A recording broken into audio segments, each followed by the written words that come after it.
मोहतरम नाज़रीन आदाब, जी टुडे न्यूज़ में आप सभी का खैर मक़दम है। ईद उल अज़हा की आमद करीब है और इसी मुनासिबत से बोधल में साफ सफाई के इंतजाम पर अवामी नुमाइंदे मुतहरिक हो गए हैं। आज बोधल में मजलिस बल्दिया के दफ्तर पर वार्ड नंबर 32 के काउंसलर इमरान शरीफ, वार्ड नंबर 23 के साबिक काउंसलर मीर नज़ीर अली डब्बू और गौस नगर से ताल्लुक़ रखने वाले इमरान खान ने कमिश्नर से मुलाकात की और एक तहरीरी याददाश्त पेश की। इस याददाश्त में मुतालबा किया गया ईद उल अज़हा के मौके पर ईदगाह और तमाम वार्ड्स में साफ सफाई के खुसूसी इंतजाम किए जाएं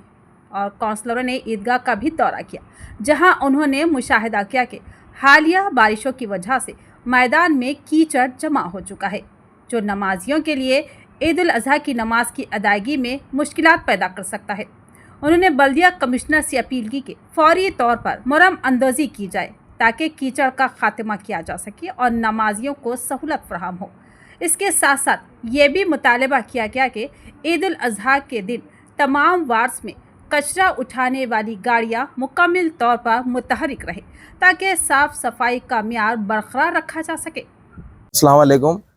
आज कई रोज़ बारिश होने की वजह से आज ईदगाह का दौरा किया गया। हमारे कांग्रेस पार्टी के कुछ लीडर्स के साथ हम लोग जो है दौरा करें। वहाँ देखने में यह आया कि वहाँ तमाम कीचड़ हो गया और हम म्यूनसिपाल्टी में म्यूनसिपल कमिश्नर ना रहने की वजह से इंचार्ज जो कमिश्नर है मैनेजर साहब उनको एक मेमोरेंडम पेश करे कि वहाँ डस्ट का इंतज़ाम किया जाए, क्योंकि 7 जून को जो है बकरीद की ईद है, मुसल्लियों को कोई तरीके की परेशानी ना आए इस वजह से। और दूसरी भी गुजारिश फिर से हम उनको याद दिलाए कि जो है बकरीद के मौके पर 3 दिन की जो ईद है वो 3 दिन की ईद में किसी भी तरह की पानी की फैसिलिटी की जो